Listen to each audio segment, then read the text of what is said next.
Bye partial x. लेकिन हमने ये दोनों फाइंड तो किए हुए ना। अब आप ऐसा करें, इन दोनों का डिफरेंस ले लें, यानी जो चीज़ें वैल्यू फाइंड की है इन दोनों का क्या कर लें, डिफरेंस ले लें।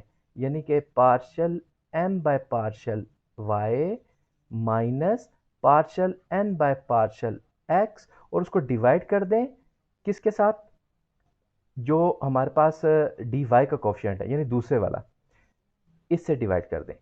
अब अगर ये सारे की सारी टर्म इक्वल आ जाए एक ऐसे फंक्शन का जो प्योरली फंक्शन ऑफ एक्स है, यानी इसका आंसर ऐसा आना चाहिए जिसमें सिर्फ और सिर्फ एक्स सर्वाइव करें, वाई ना सर्वाइव करें, तो फिर हम ये कहेंगे कि हमारे पास एक म्यू ऑफ एक्स एग्जिस्ट करेगा जो कि इस डिफरेंशियल इक्वेशन को एग्जैक्ट बना देगा। और वो क्या होगा, वो बड़ा आसान, वो क्या होगा, वो ये होगा ई रेस टू पावर, वो जो हमारे पास जी ऑफ एक्स आया ना ऊपर, यानी ये सारे का सारा क्या था, ये जी ऑफ एक्स था ना। तो अब अगर हम e raise to power integration of g of x ले लेंगे विद रिस्पेक्ट टू एक्स, तो ये जो हमारे पास इंटीग्रेटिंग फैक्टर आया ना म्यू ऑफ एक्स, ये हमारे पास एक ऐसा इंटीग्रेटिंग फैक्टर है जो कि पूरी नॉन एग्जैक्ट डिफरेंशियल इक्वेशन को एग्जैक्ट बना देगा। अब हमारे पास केस 2 है। इसमें यह है कि देखें, पहला केस ये था कि अगर आपके पास कोई भी डिफरेंशियल इक्वेशन नॉन एग्जैक्ट है, तो ये जो एक फैक्टर है, ये फैक्टर अगर प्योरली फंक्शन ऑफ एक्स है, तो तब हम उसको एग्जैक्ट बना सकते हैं। दूसरे केस में हम करेंगे ये कि हमने तो देखें partial M by partial Y तो हमने लिया हुआ है ना, ठीक है।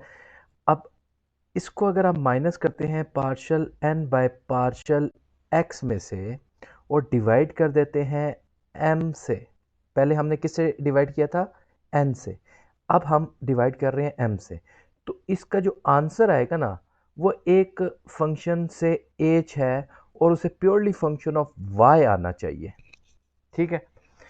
अगर वो प्योरली फंक्शन ऑफ वाई आएगा तो हम ये कहेंगे कि आपके पास ये एक इंटीग्रेटिंग फैक्टर एग्जिस्ट करता है जो कि नॉन एग्जैक्ट को एग्जैक्ट बना देगा, ठीक है। अच्छा, पहले यहाँ पे एक छोटी सी मिस्टेक होगी कि पहले हमने partial M by partial Y, यानी कि जो चीज़ डिवाइड करनी है ना उसने बाद में आना है। तो इसका मतलब है यहाँ पे m डिवाइड हो रहा है, तो पहले क्या आएगा, पहले n आएगा और बाद में m आएगा, ठीक है।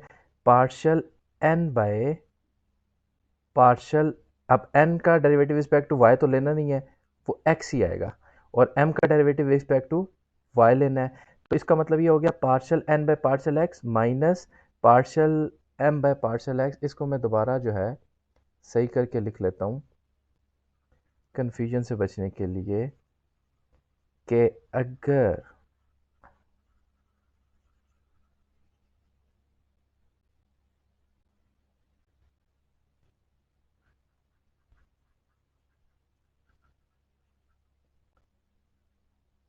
हमारे पास partial n by partial x minus partial m by partial y over m, जो बाद में चीज़ आ रही है उससे डिवाइड, पहले देखें n बाद में आ रहा था, n से डिवाइड, अब यहाँ पे क्या है, जो बाद में चीज़ आ रही है उससे डिवाइड करेंगे। और ये जो इसका आंसर है ये प्योरली फंक्शन ऑफ y है।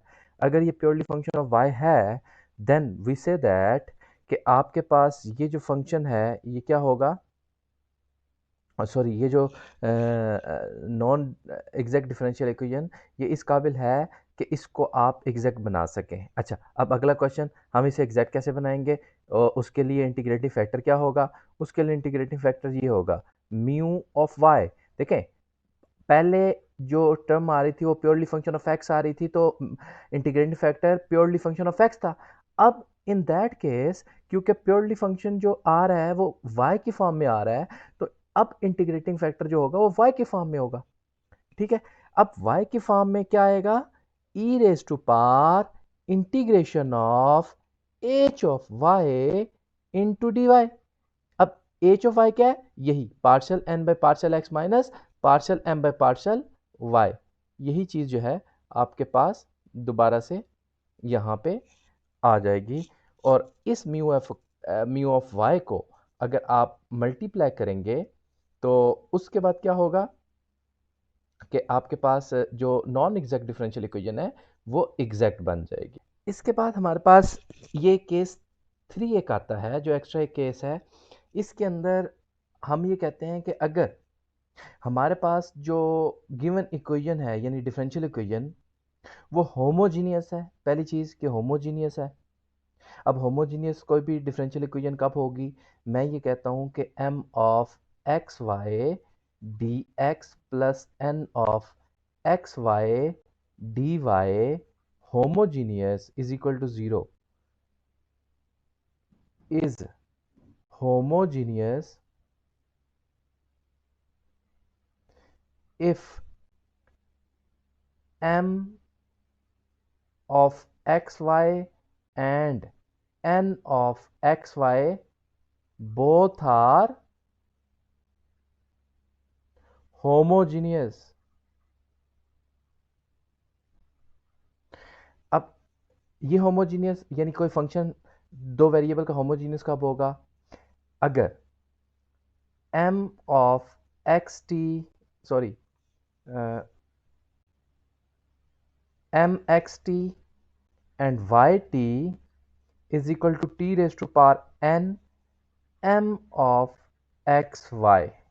इस तरह का आपके पास आ जाएगा कि अगर इस फंक्शन में m जो दो वेरिएबल का फंक्शन है उसको आप रीराइट करें कि x की जगह पे एक्स टी पुट कर दें और y की जगह पे वाई टी पुट कर दें और उसके बाद t की कोई भी पावर आप कॉमन लेते हैं। ठीक है, अब जब कॉमन लेंगे तो हमारे पास क्या आएगा कि कोई भी t की पावर आएगी ना, तो जो t की पावर आएगी वो आपके पास डिग्री होगी उस होमोजीनियस की, होमोजिनेटी कहलाएगी। ठीक है, और वो जो फंक्शन है वो होमोजीनियस होगा।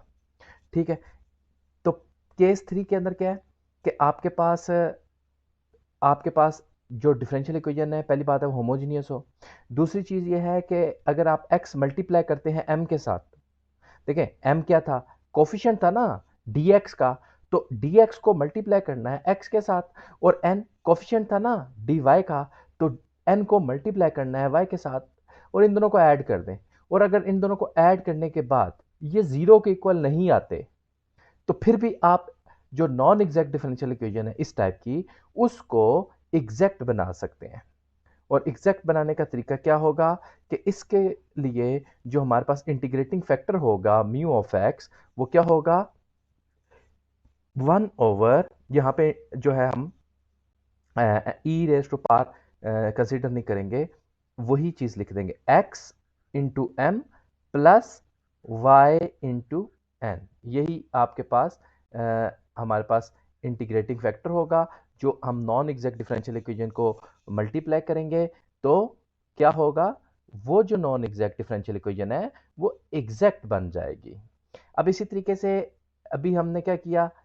माइनस ऐड किया। अब हम ऐसा करते हैं कि एक चौथा केस देखते हैं। इस केस के अंदर if the given equation is of the form कि आपके पास जो डिफरेंशियल इक्वेशन है वो इस फॉर्म में है। किस फॉर्म में? y f of X Y into D X plus, यानी dx का जो कोफिशिएंट है उसके साथ मल्टीप्लाई क्या हो रहा है? y, और जो आपके पास dy है उसके साथ मल्टीप्लाई क्या हो रहा है? x। अब ये जो आपके पास f ऑफ एक्स वाई है ये आपके पास कितने वेरिएबल का फंक्शन है? दो वेरिएबल का फंक्शन है। और g भी दो वेरिएबल का फंक्शन है, x और y। और इन दैट केस इन दोनों का डिफरेंस, पहले हमने एडिशन लिया था, ठीक है, अब हम क्या कर रहे हैं? एडिशन नहीं ले रहे, अब हम क्या कर रहे हैं? सब्ट्रैक्शन कर रहे हैं। X M minus Y N और ये जीरो के इक्वल नहीं होता, तो तब हमारे पास इंटीग्रेटिंग फैक्टर क्या होगा? वो इंटीग्रेटिंग फैक्टर होगा x कोमा वाई। देखें, जो पहले दो केसेस थे वो purely function of integrating factor जो आ रहे थे x या y में आ रहे थे। जो तीसरा और चौथा केस है, दोनों केस में जो आपके पास इंटीग्रेटिंग फैक्टर आ रहे हैं वो x एंड y की फॉर्म में आ रहे हैं। इसका मतलब इंटीग्रेटिंग फैक्टर के जब भी आएगा वो सिर्फ एक वेरिएबल में नहीं हो सकता, वो एक से ज्यादा वेरिएबल में भी हो सकते हैं। तो म्यू ऑफ एक्स वाई किसके बराबर आएगा? 1/xm minus Y N. ठीक हो गया। अब इसके बाद अब हमने जब इंटीग्रेट फैक्टर हमने फाइंड आउट हो गए, तो नेक्स्ट स्टेप हमारे पास क्या हुआ करेगा? नेक्स्ट स्टेप ये हुआ करेगा कि हम मल्टीप्लाई करेंगे old non exact differential equation को इस इंटीग्रेटिव फैक्टर म्यू के साथ, और